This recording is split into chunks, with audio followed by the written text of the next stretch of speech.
نہیں جانتا, مجھے غصہ آتا ہے, میری کھوپڑی گھومتی ہے. باپ کے سامنے آپ کو غصہ کرنے کی اجازت بولو نہیں. اگر ہوتی تو سب سے پہلے ابراہیم علیہ السلام اپنے باپ پہ غصہ کرتے, ان کا رائٹ تھا, یہ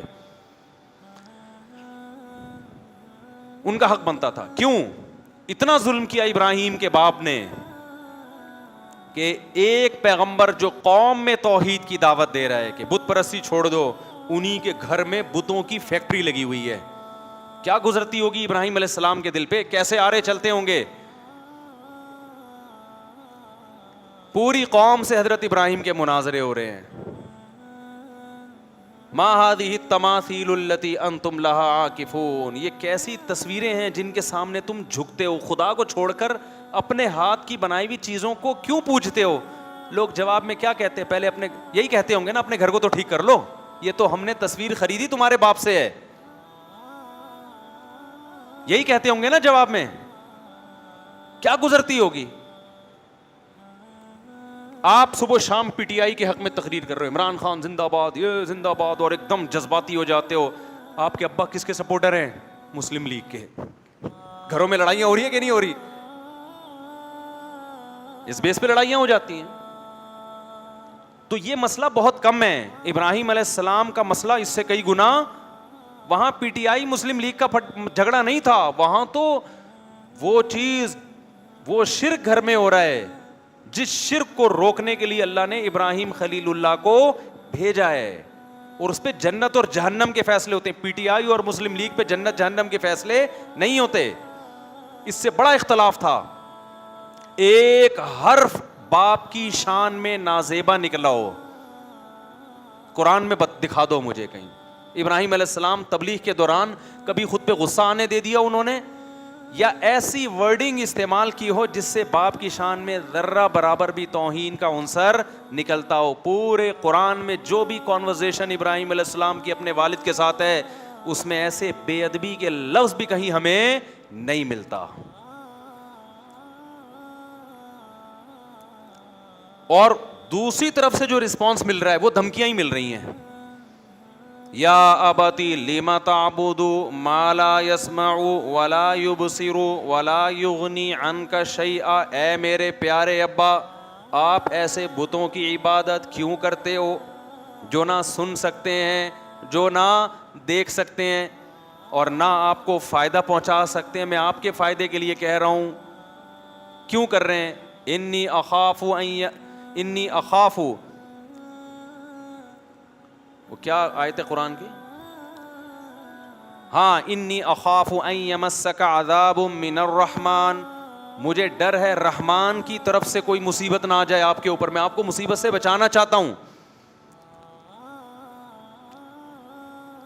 یہ کتنے مزے, کتنے آرام سے محبت سے سمجھا رہے ہیں, اے میرے پیارے ابا. جواب میں کیا رسپانس ملتا ہے, رپلائی کیا ہوتا ہے.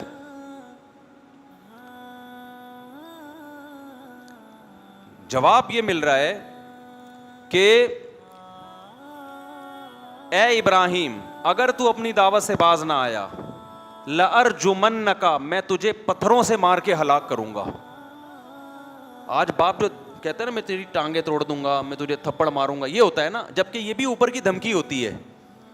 ابراہیم علیہ السلام کا والد کیا کہہ رہے ہیں کہ وَهْجُرْنِي مَلِيًّا, مجھے میرے حال پہ چھوڑ دے, اگر تو اسی طرح تبلیغ مجھے سمجھاتا رہا, لَأَرْجُمَنَّكَ, میں کیسے ماروں گا, پتھروں سے مار مار کے ہلاک کروں گا, میں اذیت ناک موت دوں گا.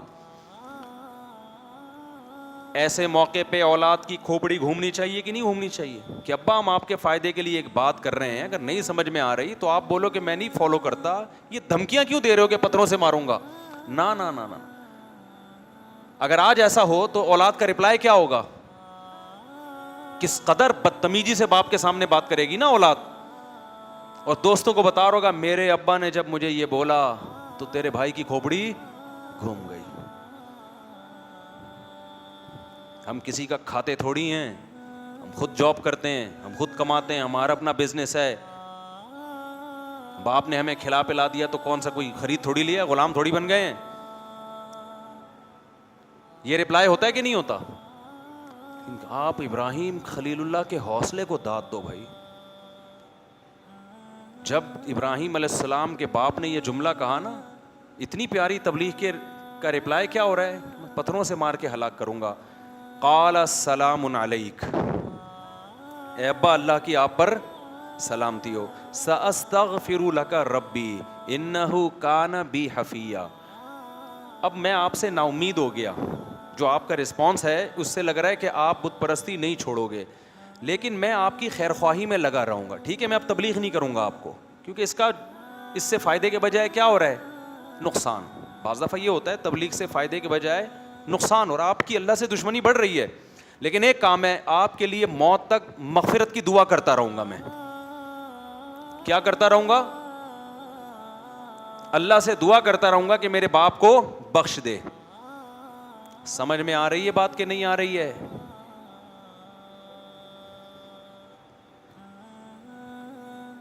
تو قرآن کے الفاظ دیکھیں, ساستغفر لک ربی, اپنے رب سے آپ کے لیے مغفرت کی دعا کروں گا. اللہ کہتے ہیں ہم نے ابراہیم پر خود پابندی لگائی کہ مشرک باپ کے لیے آپ کو مغفرت کی دعا کی اجازت نہیں ہے.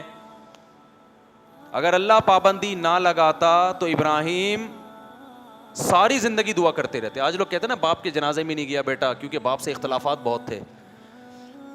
ابراہیم تو مشرک باپ جو شرک پر ابراہیم کو مجبور کر رہے ہیں, ان کے لیے بھی کہہ رہے ہیں کہ میں ان کا جنازہ بھی پڑھوں. دعائے مغفرت تو یہی ہے نا, جو موقع ملا مغفرت کی دعا کا میں کروں گا. تو جب تک اللہ پابندی نہیں لگا رہا, ابراہیم اپنے اوپر پابندی نہیں لگا رہے.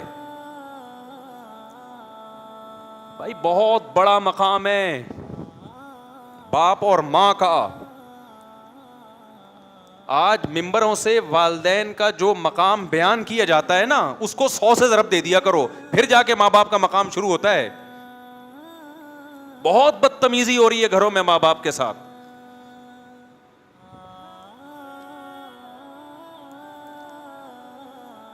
بہت زیادہ بد کلامی ہو رہی ہے.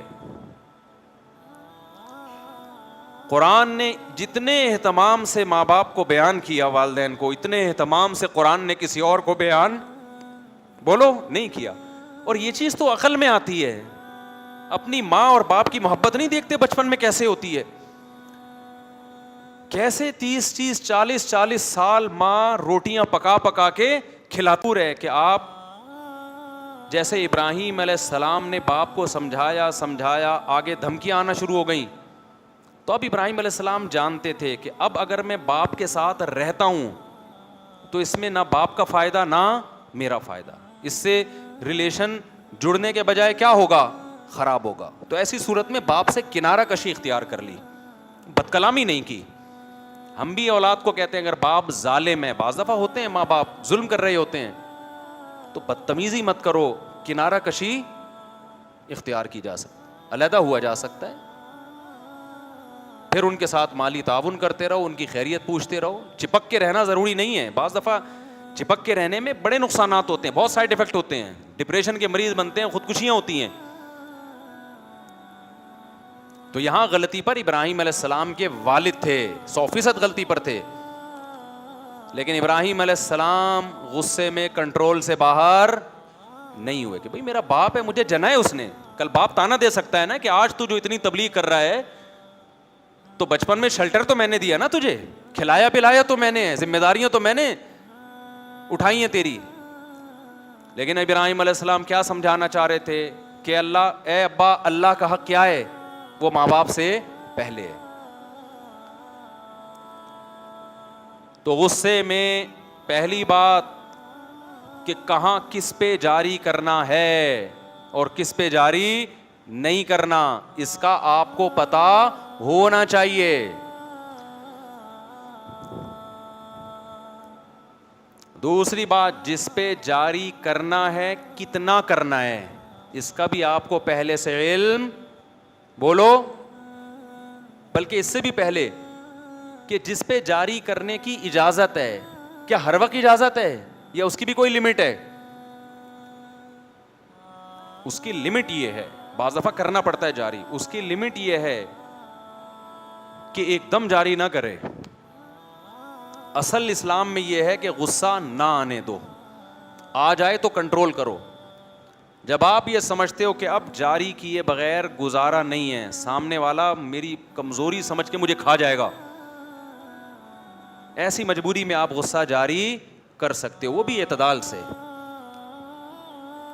سمجھتے ہو کہ نہیں سمجھتے ہو؟ بعض دفعہ غصے کی بات ہوتی نہیں ہے, آپ کو ایویں میں آ رہا ہوتا ہے, یہ تکبر کی علامت ہے. آپ میں غلطی ہے, اگلے نے کوئی نصیحت کی, آپ اگلے کی بات سنتے ہی نہیں ہو, ایک دم رگیں پھولنا شروع ہو جاتی ہیں آپ کی, یہ اس کی علامت ہے. آپ اپنے آپ کو امام مہدی سمجھتے ہو, بھائی آپ میں کوئی خطا ہی نہیں ہو سکتی. یہ فرض کیوں کر لیا ہے آپ نے اپنے بارے میں کہ میں اتنا نیک ہوں کہ میں غلطی نہیں ہو سکتا؟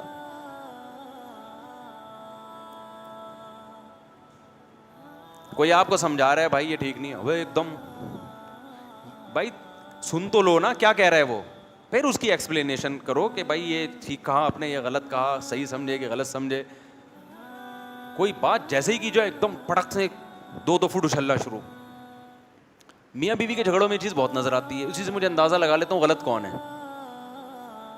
کسی آتے ہیں نا میاں بیوی کا جھگڑا ہوا, اب جھگڑا ہوا, ہم میرے سامنے دونوں بیٹھے ہوئے ہیں, ایک نے ابھی بتانا شروع کیا کہ یہ ایسی ہے یا یہ ویسی ہے, ایک دم وہ کیا ہو گئی ہائپر. یا عورت نے اپنے شوہر کا بتانا شروع کیا, ایک دم وہ کیا ہو گیا غصے میں. میں ویسے ہی سمجھ جاتا ہوں کہ مجھے رپورٹ پیش کرنے کی ضرورت نہیں ہے, مجھے پتا ہے کون غلط ہے.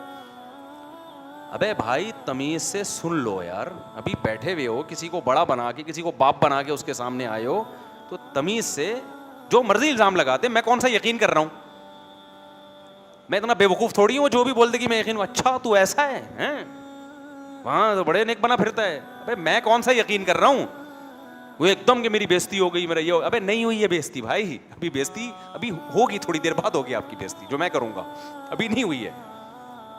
سمجھ رہے کہ نہیں سمجھ رہے؟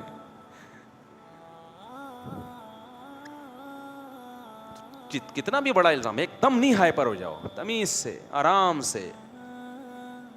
نبی صلی اللہ علیہ وسلم نے فرمایا الرفق ما کان فی شیء الا زانا. یہ حدیث کے عربی الفاظ یاد کر لیں, بڑے مزے کی حدیث ہے. الرفق ما کان فی شیء الا زانا وما نزع عن شیء الا شانا. شانہ کا معنی ہوتا ہے برباد کر دینا, زانا کا معنی مزین کر دینا. فرمایا نرمی برداشت جس بھی معاملے میں آ جائے, کیسا بھی اوٹ پٹانگ معاملہ ہو نا, اچھا ہو جاتا ہے, وہ سدھر جاتا ہے, سنور جاتا ہے. اور عدم برداشت, جذباتی پن, ایک دم ایکسٹریم لیول پہ پہنچ جانا, غصہ ہو جانا, یہ والی چیز کتنے ہی اچھے سے اچھے معاملے میں بھی ہو نا, تو وہ اچھے سے اچھا معاملہ بھی کیا ہو جاتا ہے, برباد. بہت سے اچھے کام آپ کی ٹینشن کی وجہ سے خراب ہو جاتے ہیں. آپ نے دعوت کی اپنے رشتہ داروں کی, عید کے دن سب آئیں گے, بیٹھیں گے, پیار محبت کی باتیں ہوں گی, ہم ان کو کھانا کھلائیں گے, آخر میں کولڈ ڈرنک پلائیں گے, اور ہمارے رشتے اور زیادہ کیا ہو جائیں گے, مضبوط ہو جائیں گے. اس دن کیا ہوا جی, روٹی آنے میں تاخیر ہو گئی, قورمہ ٹھنڈا ہو رہا ہے, روٹی آنے, ایک دم ہائپر ہو گیا, بڑا رکھ کے لگا دیا بچے کو, کھینچ کے تھپڑ. جب کھینچ کو تھپڑ لگایا تو بیگم نے بولا یہ میرے بچے کو آپ ہر وقت مارتے پیٹتے رہتے ہو. تو بیگم کی سالیاں, جو آپ کی سالیاں آئی ہوئی تھی, انہوں نے پھر بہنوئی کو, سالیاں نے دی گالیاں, گالیاں آ گئیں, پھر یہاں سے سالے آ گئے, پھر آپ کے ابے عید پہ دعوت تھی, اچھا کام تھا نا, عدم برداشت کی وجہ سے اس اچھے کا کیا ہو گیا, بیڑا غرق ہو گیا. اچھا بڑا کام, شادیاں دیکھو اچھا کام ہے برا کام ہے, رشتے اس سے ٹوٹتے ہیں کہ جڑتے ہیں, جڑتے ہیں, خاندان آباد ہوتے ہیں, بڑھاپے کا سہارا. لیکن اگر غصے ہیں تو شادی سے پہلے اتنی نفرت نہیں ہوتی جتنی شادی کے بعد ہو جاتی ہے. ایک نیوٹرل آدمی تھا, کچھ بھی نہیں لگتا تھا آپ کا, دور دور سے سلام دعا, کوئی دشمنی نہیں دوستی نہیں. اس کی سسٹر سے آپ کی شادی ہو گئی اور دونوں جذباتی ہیں, پڈے ہوئے, مار دھاڑ ہوئی. اس کے بعد وہ بندہ جو پہلے آپ کو مل کے سلام کرتا تھا, زیادہ نہیں پوچھتا تھا, اب بندوق لے کے آپ کو مارنے کے لیے گھوم رہا ہوگا. اچھا کام تھا, عدم برداشت کی وجہ سے کیا ہو گیا, بیڑا غرق. تو الرفق ما کان فی شیء الا زانا, یہ سید الانبیاء صلی اللہ علیہ وسلم کہ زبان مبارک سے نکلے ہوئے الفاظ ہیں. جس کام میں بھی نرمی ہوگی, آرام سے, جذباتی پن نہیں, تمیز سے, تو وہ کام کیا بن جائے گا؟ مزین ہو جائے گا. تمیز سے الٹے کام بھی کرو نا, وہ بھی اچھے لگ رہے ہوتے ہیں. ہمارے ایک استاذ ہیں بڑے پولائٹ اور بڑے نرم, لیکن وہ ان میں لچک نہیں ہے. یعنی ہوتا ہے نا بالکل آرڈر جب دینے پہ آتے ہیں تو بس آرڈر, لیکن دیتے بڑے تمیز سے ہیں. جیسے کسی استاذ کے بارے میں شکایت پہنچی کہ یہ صحیح نہیں پڑھا رہے, اور ایک دو دفعہ انہوں نے تنبیہ بھی کر دی صحیح نہیں پڑھا رہے, تو وہ فیصلہ کر لیتے ہیں اس کو نکالنا ہے مدرسے سے. غصہ کبھی نہیں کرتے. وہ کیسے بلاتے ہیں, میں آپ کو اسٹائل سمجھاتا ہوں. استاذ آئے گا ان کے پاس, مدرسے کے امپلائی ہیں, بیٹھیں گے, وہ چائے پلائیں گے. آدمی سمجھتا ہے شاید میرے مزید انکریمنٹ لگنے والے ہیں مجھے. ایک دم جلد بازی میں فیصلہ نہیں کرتے. پہلے کئی بار تنبیہ کی کہ آپ کی غیر حاضریاں بہت ہو رہی ہیں, آپ ایبسینٹ بہت ہوتے ہو, آپ سلیبس کو مکمل نہیں کر رہے, یہ مدرسہ ہے, وقف کا مال ہے, یہاں پہ ذمہ داری پوری کریں. ایک نوٹس بڑی تمیز سے, 2 نوٹس, تیسرا نوٹس, چوتھا, پھر یہ جائے گا کہ ہم آپ کو نکال بھی سکتے ہیں, آپ ذمہ داری. کہیں بھی اس میں گالی گلوچ اور جذباتی, ابے تجھے کیا, تو انسان کا بچہ ہے, گدھا ہے, ایسا کوئی اسٹائل نہیں ہوتا. یہ میرے ٹیچر ہیں, ان کی بات کر رہا ہوں میں. بڑے اچھے اخلاق نا, کام پورا پراپر کرتے ہیں. ایسا نہیں کہ اخلاق میں کام ہی الٹے شروع کر دیں کہ بھائی جو پڑھا رہا ہے ٹھیک ہے, نہیں پڑھا رہا تو بھی ٹھیک ہے. نا اتنا نیک بننے کی ضرورت نہیں ہے. لیکن وہ اپنی زبان نہیں خراب کرتے, غصہ نہیں آنے دیتے. تو وہ کیا کریں گے, بلائیں گے ایک استاذ کو. انہوں نے اپنا واقعہ, استاذ نے مجھے خود بتایا کہ میں گیا تو بیٹھ کے انہوں نے کہا کہ جی وہ چائے پلائی. کہتے میں نے کہا شاید بہت ترقی ہونے والی ہے میری. تو کہا کہ دیکھیے آپ کو میں نے اس سلسلے میں بلایا تھا کہ آپ کی غیر حاضریاں بہت زیادہ ہیں. بولتے بھی بڑے ٹھہراؤ کے ساتھ, آرام سے. آپ جانتے ہیں نا, یہ جانتے ہیں ان استاذ کو, بڑے آرام سے, کہ بعض دفعہ سنا ہی نہیں دیتا, بولنا پڑتا ہے کہ حضرت تھوڑا سا لاؤڈلی ہو جائے. تو وہ دیکھیے آپ کیونکہ پڑھا نہیں رہے ہیں اور آپ کی غیر حاضریاں بھی ہیں اور آپ کو کئی بار تنبیہ کی گئی, تو اگلا سمجھتا ہے کہ شاید ایک اور بار اب چائے پلا کے تنبیہ کی جا رہی ہے, کہ دھمکیوں سے باز نہیں آ رہے, تو ہو سکتا ہے اکرام سے. تو ایسا ہے کہ وہ آپ کا جو ہے نا, ہم نے آپ کوئی اور اگر مدرسہ دیکھ لیں تو یہ آپ کے لیے مناسب رہے گا. اگلا سمجھتا ہے شاید مشورہ دیا جا رہا ہے مجھے میرے وسیع تر مفاد کے لیے.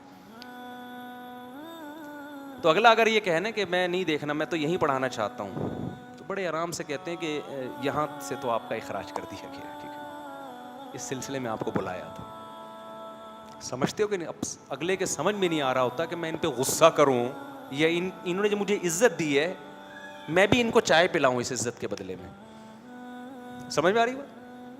اب وہ زمین آسمان کا زور لگا دینا, مدرسے میں اس کے لیے جگہ نہیں ہے. سفارشیں لے آئے, وہ پاؤں میں گڑ جائے, وہ گالی گلوچ شروع کر دے, وہ غصہ ہو جائے, لیکن ان کا اسٹائل چینج نہیں ہوگا. ابے نکل یہاں سے, ابے نا آپ کا اخراج یہاں سے کر دیں, تشریف لے جائیں.